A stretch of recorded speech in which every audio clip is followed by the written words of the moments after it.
जय हिंद दोस्तों। कल हम लोगों ने पढ़ा था भारतीय संविधान, जिसमें से हम लोगों ने ये जाना था कि भारतीय संविधान में 395 अनुच्छेद होते हैं और 22 भाग होते हैं। ठीक है, तो हम लोगों ने कल भाग 1 पढ़ लिया है और आज भाग 2 पढ़ेंगे। आज भाग 2 पढ़ेंगे। ठीक है, तो इससे पहले हम लोग आज का जो वीडियो है इसकी शुरुआत करने से पहले थोड़ा सा हम जो पीछे पढ़ाए थे उसको रिवीजन कर लेते हैं एक बार। तो उसमें हम पढ़ाए थे कि अनुच्छेद 1 से 4 तक पढ़ाए थे। तो अनुच्छेद 1 क्या कहता है, उसमें था परिसंघ और संघ पढ़ाए थे। तो परिसंघ क्या होता है कि जिसमें छोटे छोटे राज्य आपस में मिलकर एक देश का निर्माण करते हैं, उसको परिसंघ कहते हैं। और वह राज्य जब चाहे तब उस देश में से निकल भी सकते हैं। और पर संघ में मैं क्या बोला था कि संघ में कि छोटे छोटे राज्य आपस में मिलकर एक देश का निर्माण करते हैं, लेकिन वह दोबारा नहीं जा सकते हैं। तो संघ और परिसंघ में यह था। और अब अनुच्छेद 2 की तरफ में चलते हैं हम लोग।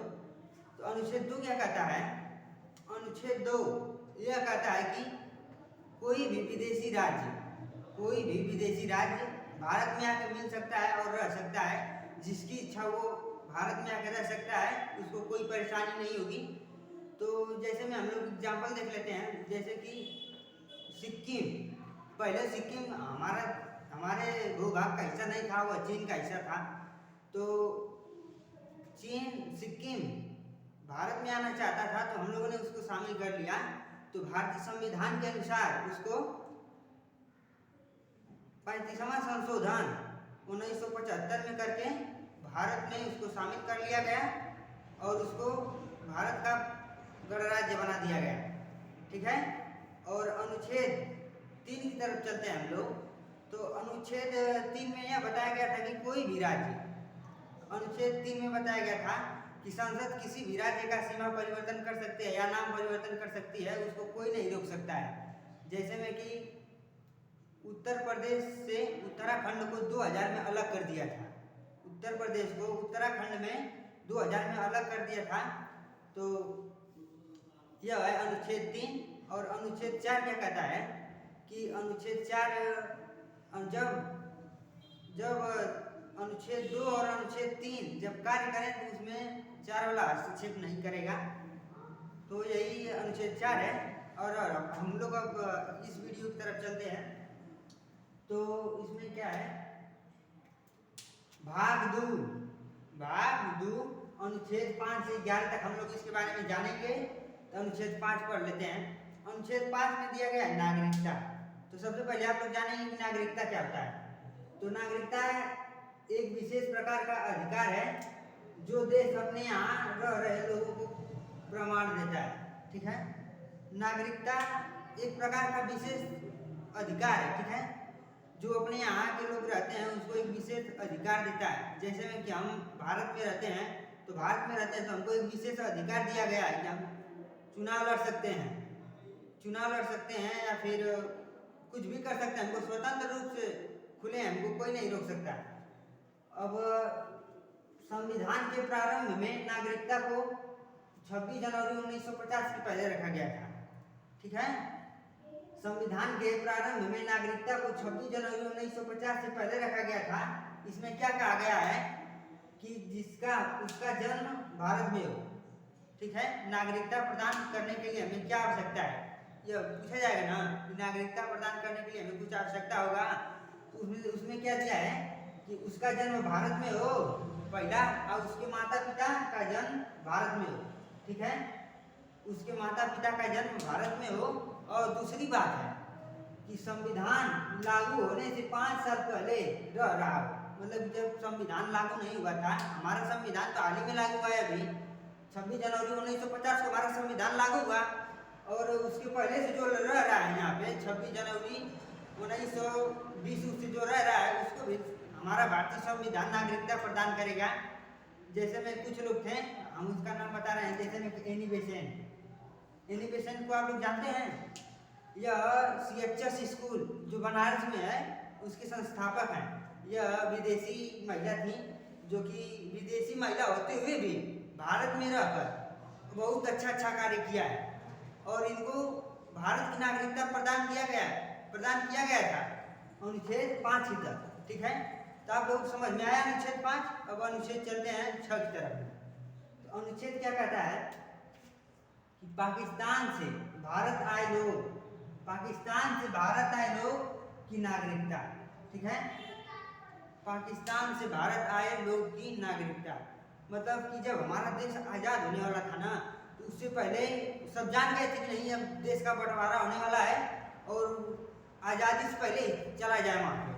तो कुछ लोगों ने क्या किया था कि 19 जुलाई 1948 से पहले ही भारत आ गए थे, ठीक है, 19 जुलाई 1948 से पहले ही भारत आ गए थे। उनको भारतीय नागरिकता प्रदान कर दिया गया था, उनको भारतीय नागरिकता प्रदान मिला। और जो लोग 19 जुलाई 1948 के बाद आए उनको नागरिकता नहीं मिला नागरिकता, लेकिन 6 महीने बाद मिला। क्यों? क्योंकि जब वो दूसरे देश से आए तो उनको भारत में रहने के लिए पहले 6 महीने रहेंगे, तब उसके बाद नागरिकता मिलेगी। तो शुरुआती में यह सिस्टम में था ना कि कोई भी किसी देश से आएगा तो 6 महीने रहेगा यहाँ पे और उसको नागरिकता प्राप्त हो जाएगी।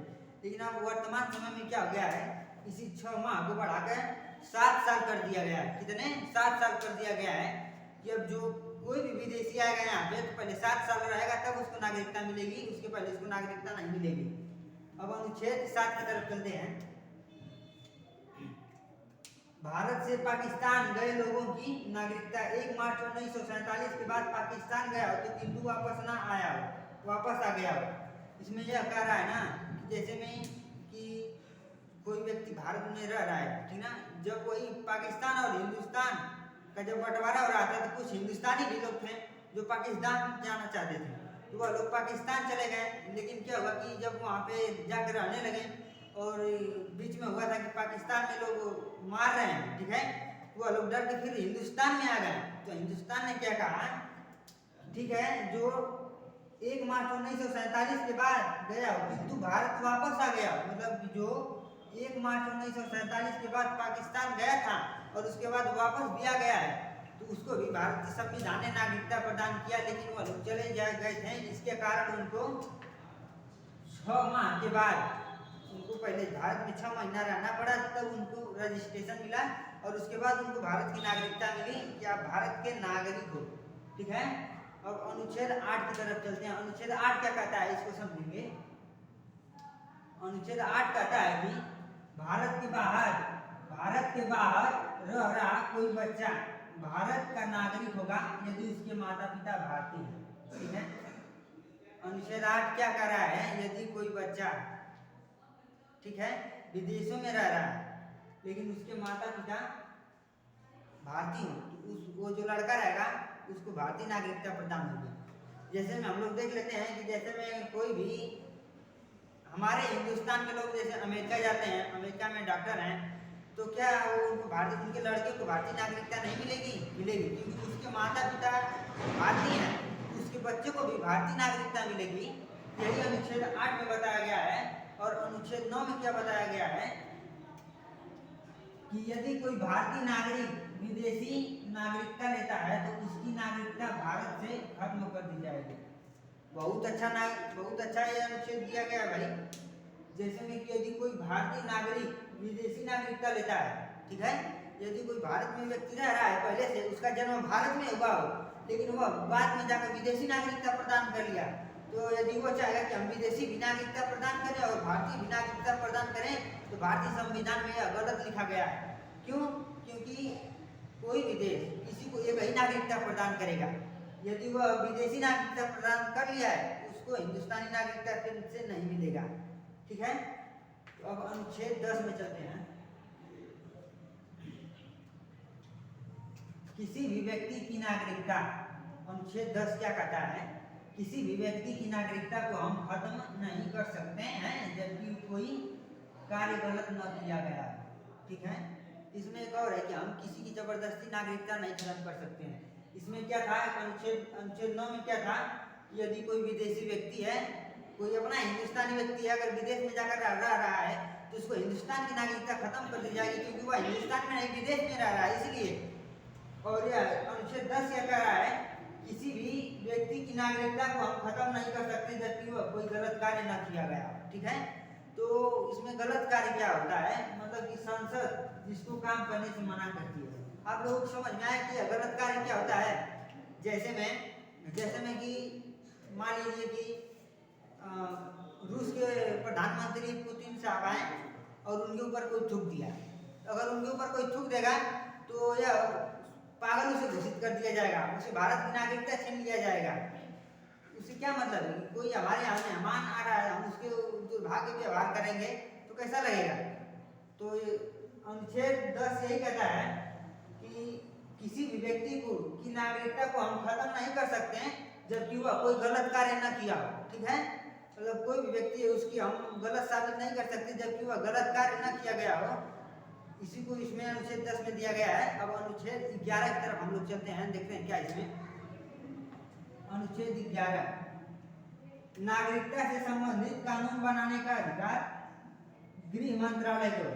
ठीक है, तो जो भी हम लोगों को नागरिकता प्रदान मिलती है, जैसे में वोट मारने का अधिकार, चुनाव लड़ने का अधिकार, नौकरी करने का अधिकार, जज बनने का अधिकार, जितने भी ये सब अधिकार हमें प्राप्त होता है ना, इसको गृह मंत्रालय बनाती है और गृह मंत्रालय को हमारे अनुच्छेद 11 में शामिल किया गया है।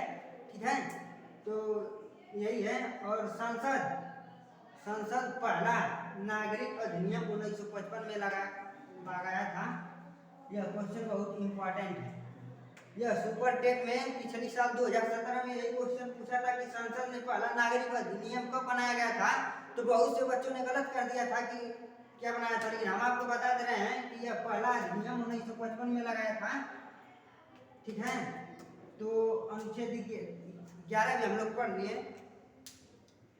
अब हम लोग थोड़ा सा रिवीजन कर लेते हैं इसको। ठीक है, तो फिर से देखते हैं हम लोगों ने क्या पढ़ा था। भाग 2 संविधान में भाग 2 पढ़े थे। भाग 2 में अनुच्छेद 1 से 5 तक पढ़े थे, जिसमें अनुच्छेद 5 है नागरिकता। ठीक है, नागरिकता क्या होती है इसके बारे में जान लेंगे। नागरिक एक विशेष प्रकार का अधिकार है जो अपने यहाँ के रह रहे लोगों को एक प्रमाण देता है। संविधान के प्रारंभ में नागरिकता 26 जनवरी 1950 से पहले लगाया गया था और उसका जन्म भारत में हो, उसके माता पिता का जन्म भारत में हो, संविधान लागू से 5 साल पहले रहा हो। जैसे में कि एनी बेसेंट। ठीक है, एनी बेसेंट तो अपने यहाँ की थी नहीं, वो विदेशी महिला थी, लेकिन वो क्या थी कि वो भारत में पहले से रह रही थी, इसलिए उनको भारतीय नागरिकता मिला। ठीक है, और अनुच्छेद 6 क्या कहता है, भारत से पाकिस्तान आए लोगों की नागरिकता।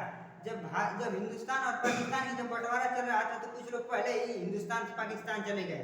ठीक है, तो 19 जुलाई 1948 से पहले जो लोग आए उनको नागरिकता मिला और जो लोग बाद में आए उनको भी नागरिकता दिया, लेकिन उनको 6 महीना बाद मिला।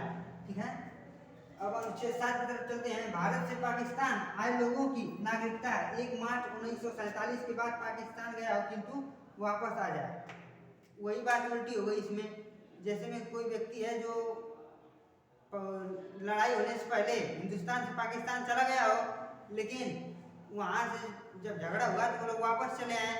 तो वापस आने के बाद हमारा भारतीय संविधान ये कहता है कि 6 महीना बाद उन लोग रहेंगे, अपना रजिस्ट्रेशन करवाएंगे और हिंदुस्तान की नागरिकता प्रदान कर लेंगे। और अनुच्छेद 8 क्या कहता है कि भारत के बाहर कोई रह रहा बच्चा या उसका नागरिक होगा यदि उसके माता पिता भारतीय हैं। ठीक है, यदि हमारे देश में तो जो लोग रहते हैं वो विदेशों में जाते हैं और अपना परिवार वहीं बसा लेते हैं, तो क्या उसका बच्चा हिंदुस्तान का नागरिकता नहीं प्रदान करेगा? करेगा, क्योंकि उसके माता पिता भारतीय हैं और वो भारत में भी रह रहा था पहले से। और अनुच्छेद 9 क्या कहता है, यदि कोई भारतीय नागरिक विदेशी नागरिकता लेता है तो उसकी नागरिकता भारत से खत्म कर दी जाएगी। ठीक है, और अनुच्छेद 10 क्या कहता है, किसी भी व्यक्ति की नागरिकता को हम खत्म नहीं कर सकते जबकि वह कोई गलत कार्य न किया हो, जैसे कि संसद जिस पर काम करने से मना करती हो। ठीक है, जैसे हम किसी भी व्यक्ति की अभिव्यक्ति की आज़ादी नहीं छीन सकते हैं, उसी में यह भी बताया गया है कि किसी भी व्यक्ति की हम नागरिकता खत्म नहीं कर सकते हैं जबकि उसे संसद न कहे कि यह गलत कार्य। जैसे में वो गलत कार्य क्या करेगा, जैसे में कि हमारे देश अगर प्रधानमंत्री आएंगे पुतिन, तो अगर कोई व्यक्ति उनके ऊपर थूक देगा